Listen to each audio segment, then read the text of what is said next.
Dave Anderson here with the Fisherman magazine. It is August 10th. These are your headlines. First up, we have an exciting announcement from the guys over at Crafty One Customs.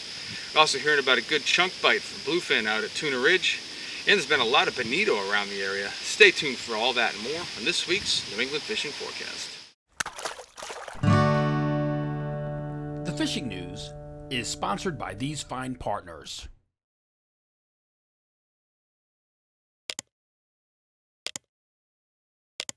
Before we begin, we've got a couple news items to throw your way, and the first one is a big announcement from Crafty One Customs.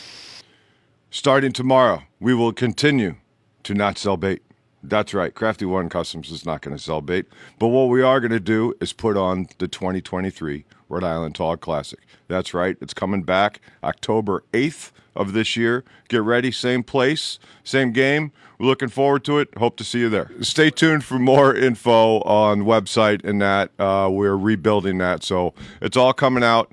If you have any other questions, you can call the shop and we'll go from there. I've got crabs.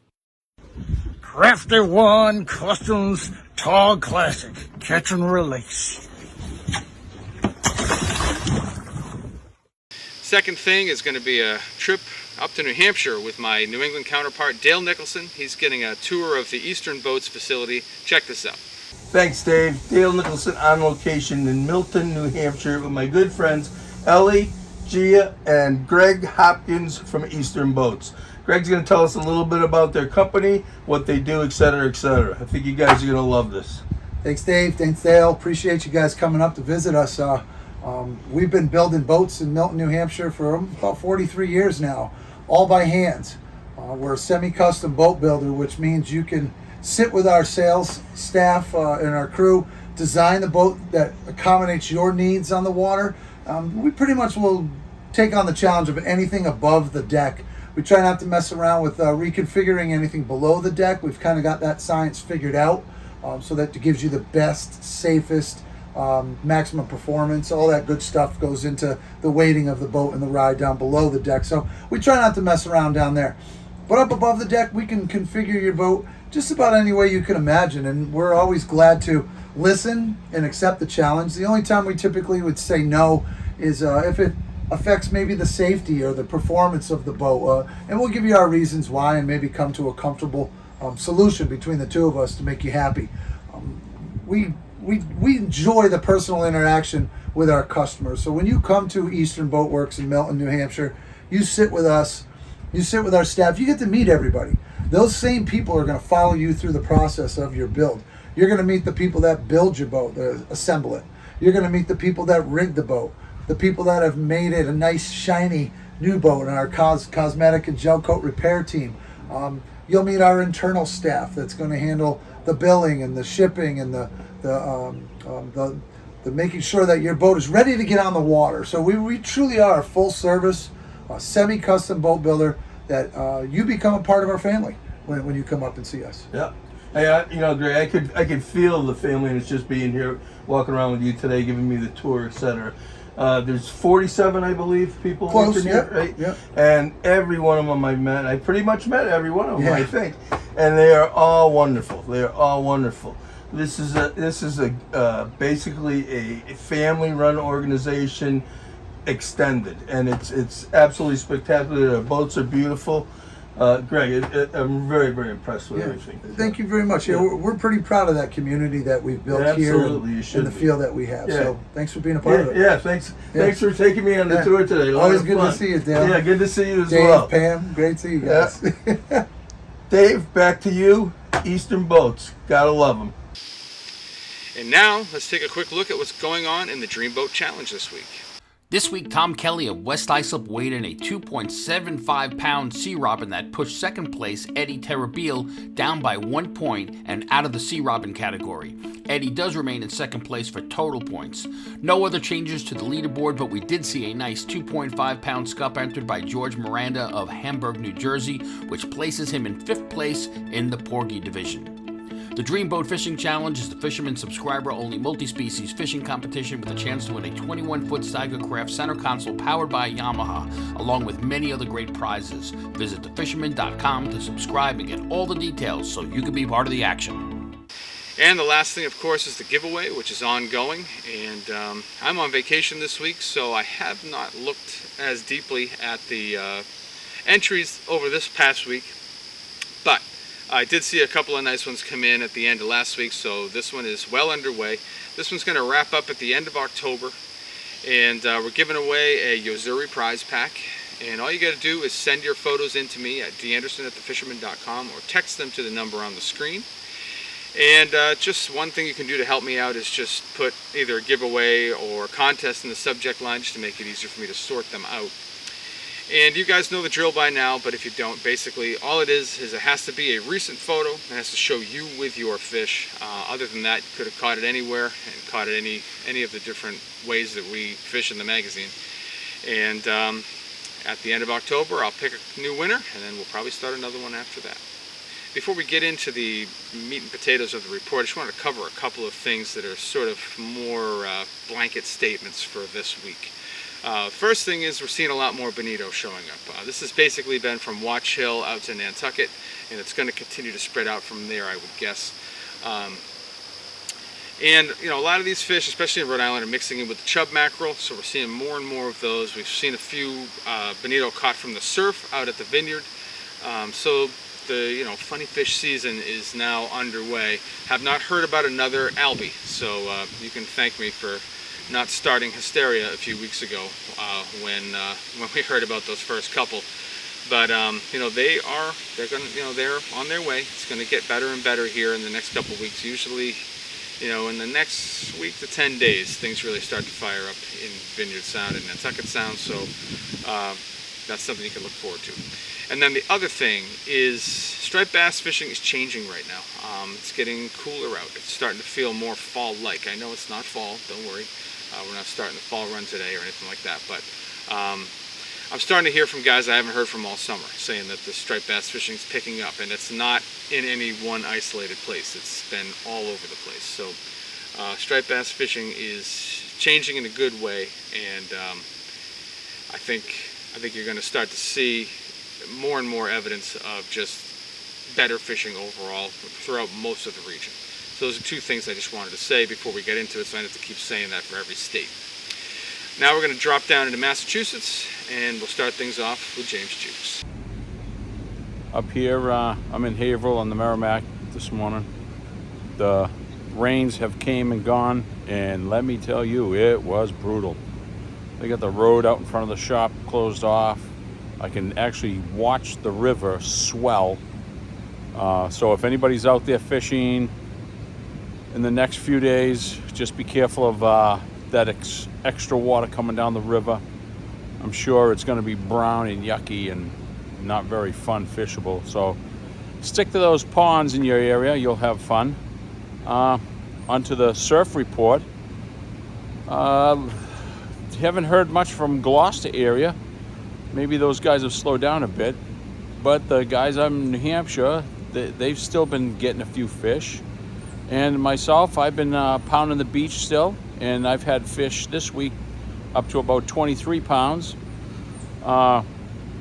Still working hard for it. You get through a half a tide in one area, you might find a fish. You got to walk and spend some other time somewhere else, and you'll catch some other fish elsewhere.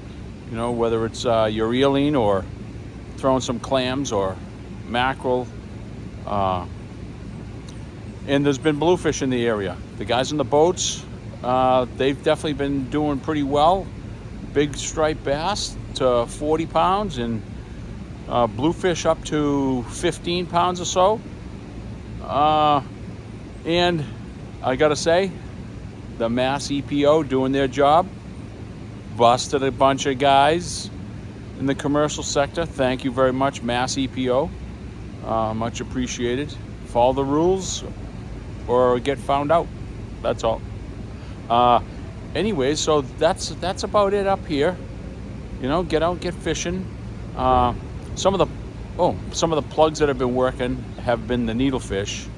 That's been a big winner this week, especially with very calm seas and not a lot of surf. Guys have been sticking to those metal lips as well. So keep up with everything and you'll be doing good. Keep on going. We got some other weather that's going to be rolling through, I think later on today or later in the week or something. But, you know, hey, just remember, striped bass love it rough. And on one other side note, just wanted to let everybody know we had a legend up here on Plum Island pass yesterday. Bob Smith, one of our founding fathers of the Plum Island Surfcasters, passed at 98. Awesome guy, great sportsman. He was catching 50-pound fish before we were even thought of. Anyways, rest in peace, Bob. Everybody else, catch him up. 1, 2, 3. Heading down through the Boston metro area, not much has changed. Still some big bluefish out in the harbor islands. Still really good striped bass activity all through that area. In fact, I did hear about a 50-pound striper caught from the surf in that area over the past 7 days. That's pretty exciting stuff. Heading down through the canal region, out onto the bayside beaches of the Cape. A lot of schoolie action along the bayside beaches, and as you get out more toward like Wellfleet and up toward Provincetown, we're starting to see a lot more bluefish mixing in on that side, but still mostly smaller fish on that side. You get around the tip, you're starting to see bigger fish, especially around Race Point, and starting to see some more big bluefish in that area as well. But the backside beaches are holding some larger fish. It's going to be your best shot at finding a bigger striped bass from the surf, although this week has been a slower week out there. So, you know, take it for what it is. Could be the moon, could be who knows what. But just been slower overall over the last 7 days. One thing that has been picking up again is the bluefin action out east of Chatham. And the jigging has been very good. It's been a jig bite from the guys that I've been talking to. And so that action's picking up. Going back into the surf, kind of forgot to mention one thing, and that is that there is a lineup of lures that are working best along those backside beaches. And now we're going to check in with Ian McPartland from the Goose Hummock shop for a little rundown on that. I've been fishing a lot more topwater this season than probably the last 3 combined. Between in recent times, the canal, a couple weeks there, pretty regular. And then on the beach, just going after work. These Happy and Clams, these are, all his lures are freaking phenomenal. I got onto these guys from the Canal Cruiser back in the day. It was probably like my best caster and just really, really fishy plug for the canal. But fishing the beach more often than not. I love the Minnow Cruiser, and then also being a catch and release guy, just having the one treble on the back. This thing casts like an absolute missile. And it's super easy to work. And then with like I said, with the one Trevi on the back, it's just super nice and enjoyable to fish. If I'm not casting that guy, a little bit heavier plug, but even a little bit better casting. I know all the guys in the shop have been killing on the Ziggy. If I had to choose, the white is probably the slammer for me. I know Tim is a fan of the mackerel one. He's been crushing it on. But white is a special one. So a little bit of new jams. The Yozuri Mag Dive, this 170. I love the Top Knock, and they've been keyed on small bait, but it doesn't cast phenomenally well. So I was looking at, for a reasonable size bump up, this can cast a lot farther. The Yozuri stock hooks and split rings completely fine. And like I said, great caster. We got this in the Blurple, or that like black silver jam, and then obviously the bone. Bone's kind of the ticket for me. Love it. And then I love this little guy. The homies with Tsunami hooked us up with some during show season, so I got a little one for freshwater that I've been absolutely crushing on. And then this is the little bit bigger size. These Saltex hooks are actually really impressive. I'm not even going to BS you. And then I love the little dress treble on the back. The split rings are really solid too. Finish on them. But really, this thing comes into its own because these rattles are ridiculous. they call them in. I had a lot of really good days in the bay this spring on this guy. I think this is what they call the baitfish color. Super nice. I have this in like a black and chrome and a pogey as well. And for $10, these things are phenomenal. It's a great value. And everybody knows like we lose plugs out here on a pretty consistent basis. So not breaking the bank with every single lure you choose is kind of the name of the game for me. If anybody knows, they know that this is a 3D copy of a previous popper. I'm not even going to say the name. But phenomenal plug. Not a great caster. This cast considerably better. I would say you get another quarter out of the cast out of it. And like I said, sometimes the rattle just drives them batshit. So love that one. That's a standout for me. Some of the good old classics. I think, is it Dark Ghost Yozuri? This thing's a slammer. Again, not unbendable hooks, but Yozuris you can fish out of the package. Definitely a little bit better than the SPs, to be totally honest. But everybody knows. Everybody knows. Well, you know what I mean? One bite is all it takes. The silver purple. This is probably my number one favorite. These aren't going to go back in the package because I'm probably just going to cop them. Why not? You know what I mean? But these cast phenomenally well. Silver purple, I think, really works on a really consistent basis phenomenally well. I pretty much have to have at least one of these, probably more like two of these, in my bag at all times if I'm fishing after dark, for sure. And again, $13 for the Yozuri, $12 for the SP. You know what I mean? You're not really going to find a lure that's going to consistently catch fish and cast that well off the beach on a daily basis. Yeah.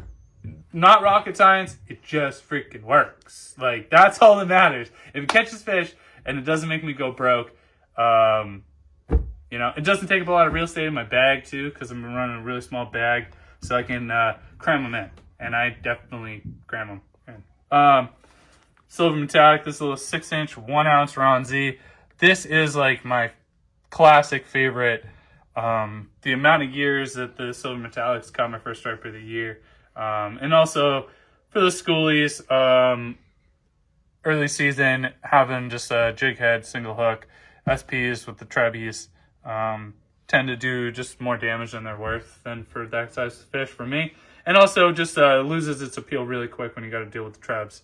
This is just lip, release, swim off, till the end of the day. So, new arrival, same deal one. We've been kind of beating this to death, but this looks super juicy. This is, like I said, this is the 6-inch, 1-ounce version.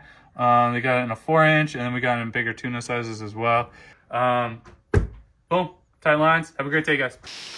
Heading down around the end of Monomoy now. Still very good striped bass action along there. We're still seeing some of those bigger fish now in those rips. So they seem like they're here to stay, at least for the time being. The other thing that's going on in that region right now is a lot more great white sharks. I follow Monomoy Sport Fishing Charters on Instagram. You may want to give them a follow too, because he does fishing charters, but he also does great white charters, just going out to see the great whites. And he's posting lots of cool photos right now of great whites that they're seeing, in really shallow water along Monomoy, hunting the seals, which is pretty cool, also kind of eerie. But it's a cool follow, and it's just something that's going on right now in that region. Getting up into Nantucket Sound, that's where the best fluking is right now.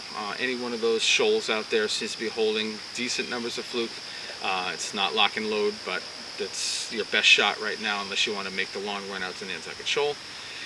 Then you get up into Vineyard Sound, that's where you've got better action for sea bass. You're going to find a few more stripers on places like Middle Ground and up around the Elizabeth Islands. And then popping through into Buzzards Bay, you've got lots of scup, especially along like the Marion and Mattapoisett shorelines. And you've got lots of sea bass on some of those deeper ledges as well. Getting up toward the canal had an off week. It was still fish being caught. We're just not seeing that same kind of intensity that we've seen so many times over the summer. It's probably just a slow set of tides and nothing more than that. I'm expecting to see, maybe with the new moon, that place firing right back up again. So don't get too worried about it. But for a little deeper rundown on what's going on in the canal, let's toss it over now to East End Eddie.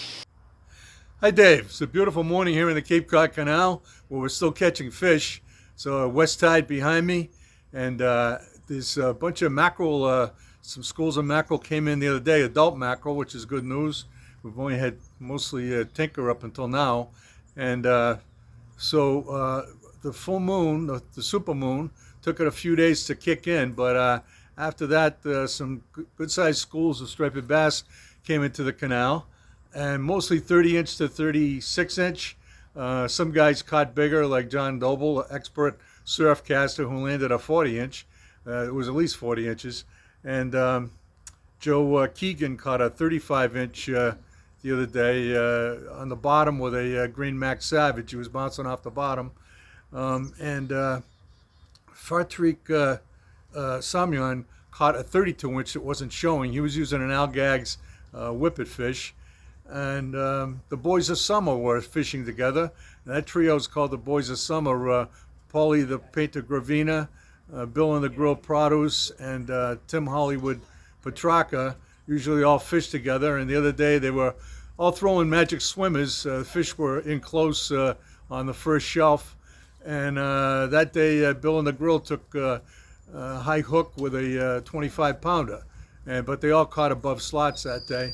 I was fishing on the mainland side, and a nice fish, probably about 20 pounds, broke way out of my range on the Cape side. So I cast towards the fish, knowing I couldn't reach him, but I was thinking maybe one of his cousins was swimming in outside of the school. And sure enough, after a few splashes with my guppy Jobo Jr., 32-inch hit it, and he fought way above his weight. I thought it was a bigger fish than that. So things have been good. And so my tip of the week is that usually you take a hook out of the fish's mouth when it's laying at your feet after you reeled it in. Hopefully you hooked it in the side of the mouth or in the lip. But sometimes the fish swallows it, and so when you've got that hook down deep in the fish's throat and you're going to have to put your pliers in there, the best thing to do is to pick up the fish by holding it by the bottom jaw, and you have your fingers on the outside of the mouth and stick your thumb inside the mouth so you're holding the bottom jaw like that. And when you do that, it will force the fish's head backwards and he'll say, ah. And that will allow you to get your pliers down deep inside of his throat and to be able to dislodge the hook. So until next week, catch a big one.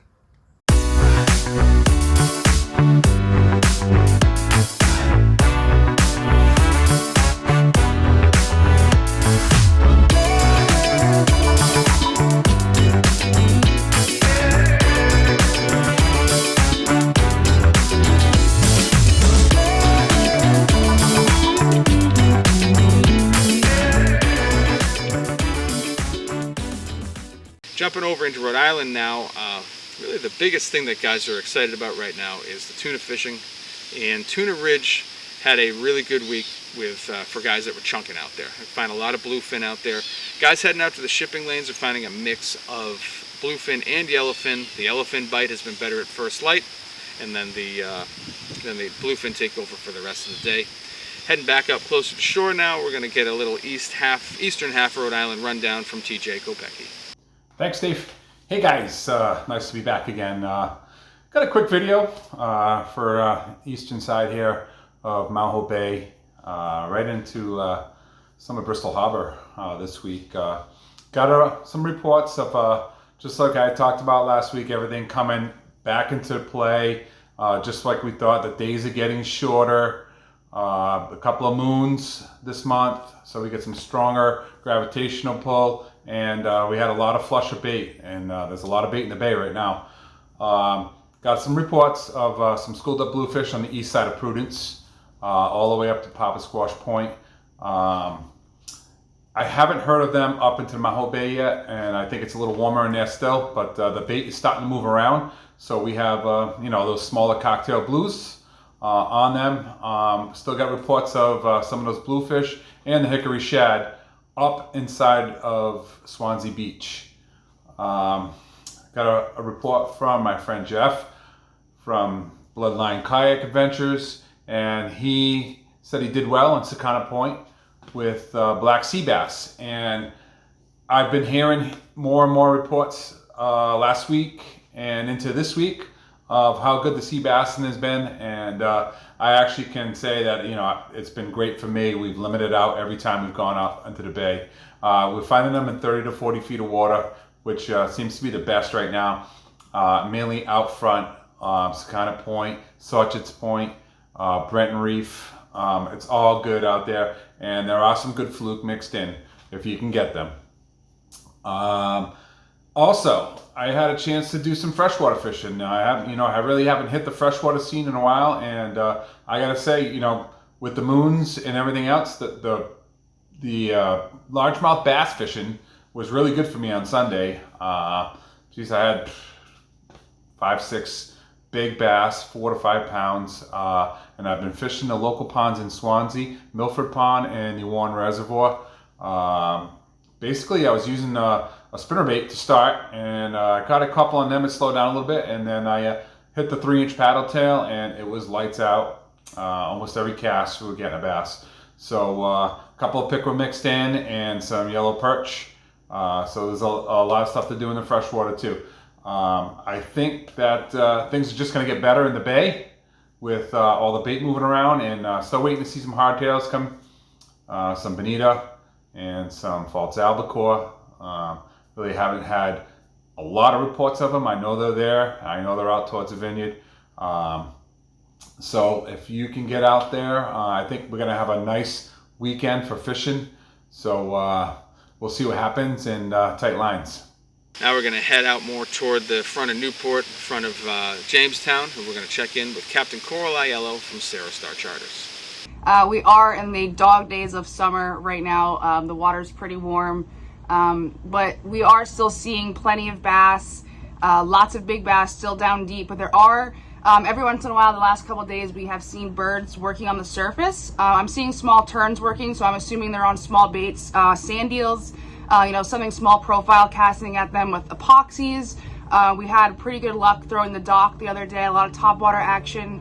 But again, that kind of comes and goes. The sea bass bite has significantly gotten better as the season's kind of progressed. You still have to weed through a lot of small ones, but there are some really nice ones. We got a 5-pounder the other day, which was pretty nice. Catching me on the jig, bouncing a jig off the bottom, also using bait. The bluefish are here, and then they disappear, and then they come and go. So there's still bluefish in the mix. They usually stay around pretty much all summer. The fluke bite is definitely one of the best we've seen this year. I haven't personally done a lot of fluke fishing, but I know a lot of friends that have and been very successful. And although weeding through the short fish, but still getting plenty of nice keepers to take home. I know the offshore bite it's coming in closer. You don't have to go as far now to get the tuna. A lot of yellowfin in the mix, bluefin. So pretty much status quo what we see this time of year. Usually the bait comes in early in the spring. It kind of settles down in July, and then now we're in August and the bait starts to come back. I did see some chub mackerels around the other day. There's actually a big pot of dolphins feeding on them. So usually when you see those kind of fish, you can expect to see like the hardtail, that false albacore, and the bones coming in pretty much shortly after them. So it won't be long now before people start catching them, and then the word spreads and everyone's out there chasing the bait, chasing the birds. But pretty much status quo. Still getting lots of big bass. You do have to kind of work for it sometimes. Early morning and later in the afternoon has been really productive, but of course middle of the day we're getting them mostly on the troll. So yeah, that's what's going on. I'm excited for the fall to approach, this cooler weather to kind of come in and start chasing all these hardtails and all these fish that everyone likes to catch.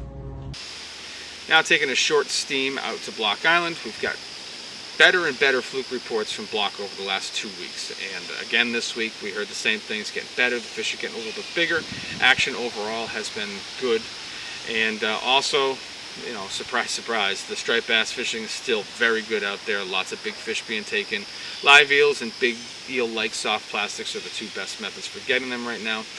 For a deeper rundown on all the things going on at Block and up around Point Judith, let's toss it over now to Captain John Lee from JL Charters. The fishing the past couple of days, bottom fish trips have been tough for us, kind of grindy. We are catching some fluke, some sea bass, but definitely slower for us.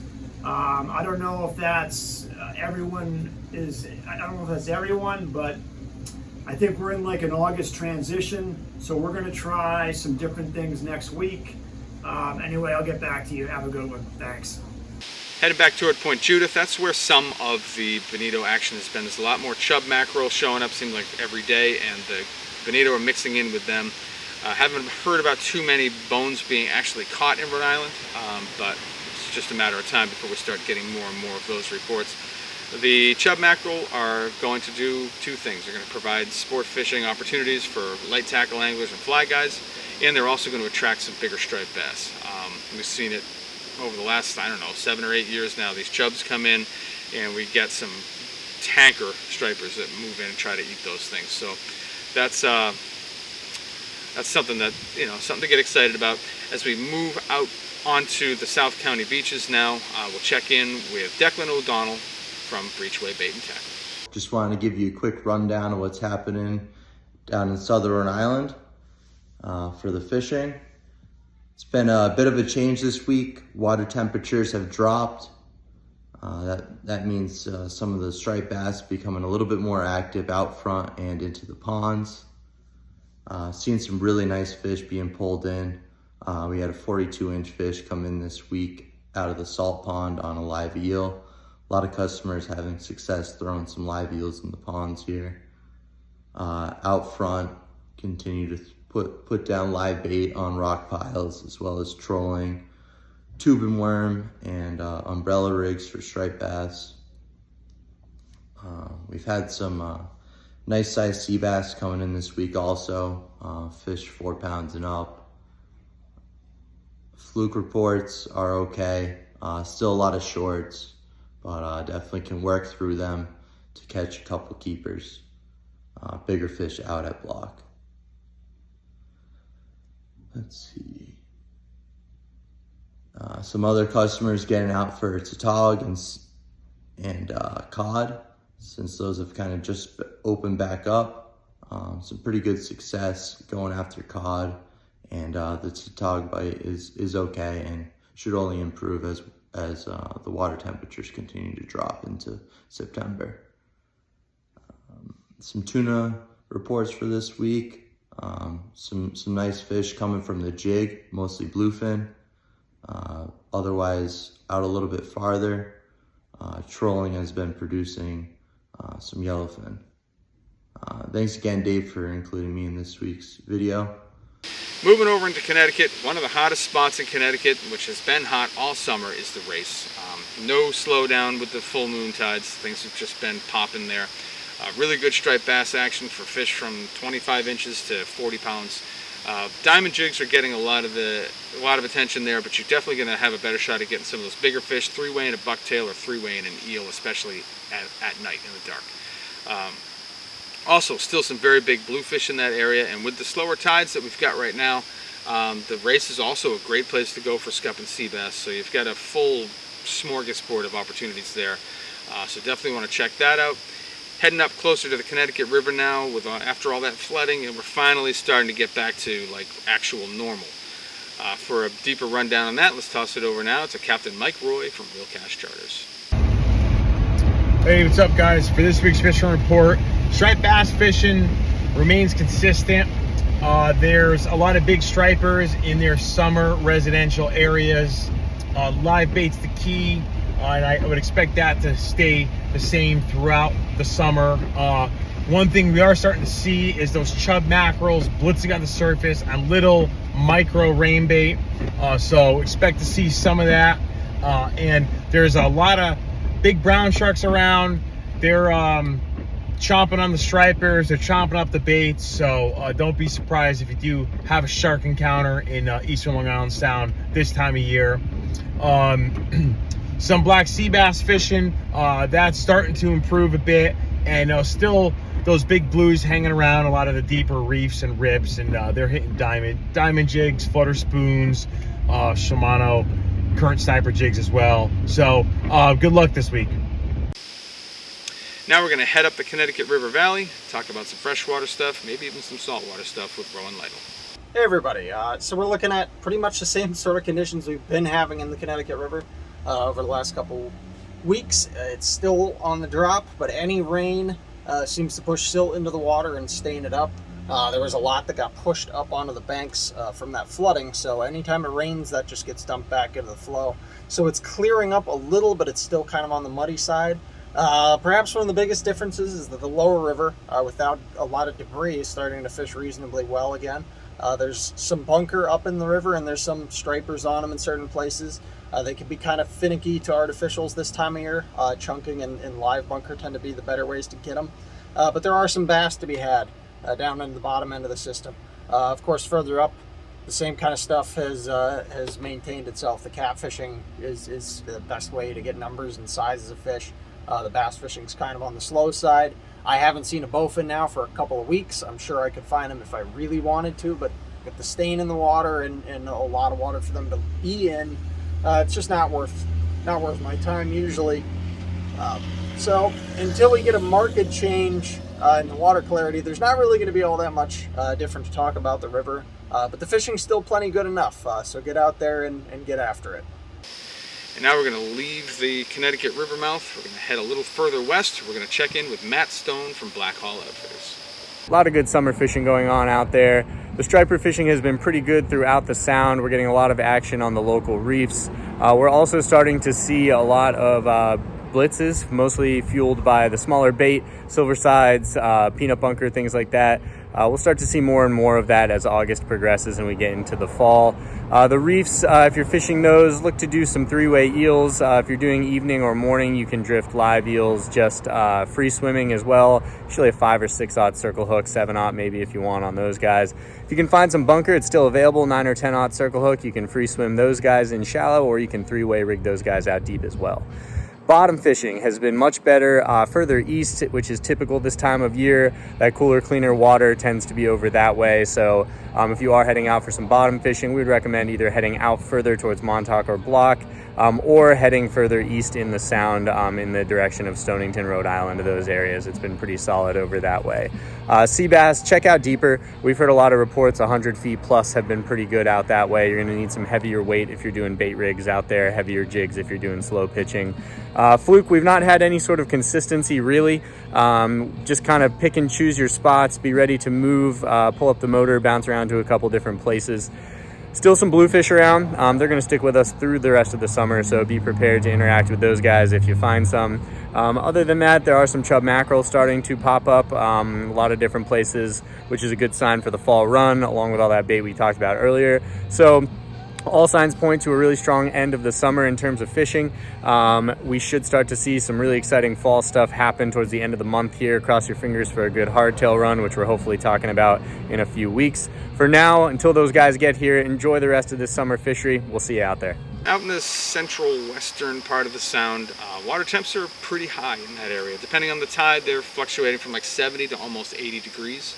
And that's going to dictate the action that you see. You know, if you get into some of those areas where the water's getting close to 80, it might be tough to get some striped bass. There is a good mix of sizes there, so if you can find some of the smaller fish, they may be more cooperative in that tepid water. But the big fish are probably going to just sulk on the bottom or move to a cooler spot. But when you do get into some of that 70-degree water, even 68, if in some spots like that, you're going to find much better action on stripers. And there's been some big fish, and there's been fish up to 45 pounds in that region. So it pays to drive around and find some decent water. But the other thing that's going to pay off for you in that region is to be ready to fish for something else. If you do find, wide expanses of warmer water, you may want to switch gears and do some bottom fishing for scup, or you may want to look around for some of the schools of bluefish that are in the area, which don't seem to care about the water temps so much. Good fishing in that area. It's just a matter of being ready to adapt when you need to. And then heading out into the Western Sound, let's check in now with Max Finch from Fisherman's World. We got big blues in our area, and they are chewing. The diamond jig and bite on the backside of this full moon has been fantastic. Places like 11B and 28C. But 11B has been holding the most fish, just north of the can in that deep water trench, anywhere from 100 up to 60 feet. Plain diamond jigs like your 87s, 67s, and then, your favorite colors with the tubes on the back. But it's been a lights out bite, and there's actually been some really quality bass mixed in as well. So we got the bluefish tournament coming up the end of this month, so it seems like we're smocked up in big blues, and hopefully they stick around. If you do want to cover some more, areas for bluefish, trolling mid-sound with wire, with umbrellas, deep diving plugs, stuff like that works really well, bunker spoons. And it seems like the blues are coming into our harbors, harassing all these adult bunker. I've seen a lot of nice fish caught in off-pasture pier. Rhode Island, I've seen people down to the west, Greenwich, Mamaroneck, Stanford, they're getting big blues from the shore. So it seems like we're pretty filled in everywhere. And then to our east, Middle Ground still has a lot of big bluefish. And then Middle Ground, Stratford Shoals, they actually still have a really good summer bass bite going on. I've seen fish, 25 all the way up to 40 pounds on flutter spoons, 3-way and live bunker, guys dragging tube and worm, umbrella rigs and mojos.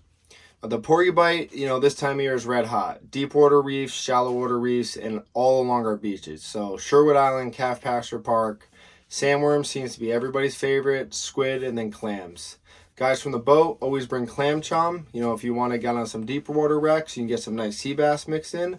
Outside Kopecky or outside Middle Passage, the Celtic wreck, 28C, and then the deep parts of 28C too. But clam chum helps bring all the fish to your boat, keep them at your boat, and then, you're just dropping down your jigs, high-low rigs with bait. Summer fluking is summer fluking. It's a little bit of a grind. You got to put in some time, but they are there to be had. I've seen fish to like 6 pounds. I talked to a couple guys this week. They got their limits, but they got to bounce around a lot. You got to be marking a lot of the bait on the bottom. So if you're marking a lot of, bait on the bottom, that would be a good place to start fluking with bucktails or drifting rigs. But can 26, can 24, and then, OB buoy is always good this time of year. Smithtown Bay, if people want to take a ride across, the beaches of Port Jeff have been good. And this time of year gets tricky with fluke. They can be a deep water or shallow water with all this peanut bunker around and spearing. So definitely bounce around. If you catch a keeper, hit a mark or a man overboard button, whatever you have, and just keep kind of pounding that area. And then on the tuna side, the shop's been super busy this past month with tuna stuff in July. The tuna bite has been nothing but extraordinary. It's been great south of Block, off Montauk. The dump has been going, strong for almost 7 weeks now. We've seen bluefin and yellowfin. Seemed like this past week, a lot of the yellowfin has moved around, but there's still a lot of those 40 to 60 inch class, bluefin around. I was able to get out a couple times myself on my boat. My fiance Lauren, she got a really nice yellowfin up and close. We had tons of bluefin. We fought a couple giant bluefin, released them. We got a nice one in the 70-inch range, but it's been great. So places like the Suffolk to Ryan's Horn seems to be the hot spot. There's a lot of like 50 to 60-inch class bluefin there. You got Tuna Ridge has been good. The Gully, remember to fish around the life. Side trackers, daisy chains for guys that are trolling have been really good. Ronzis you can put on flatline clips and troll. And then, we got a couple fish on dead stick Ronzis while we're jigging.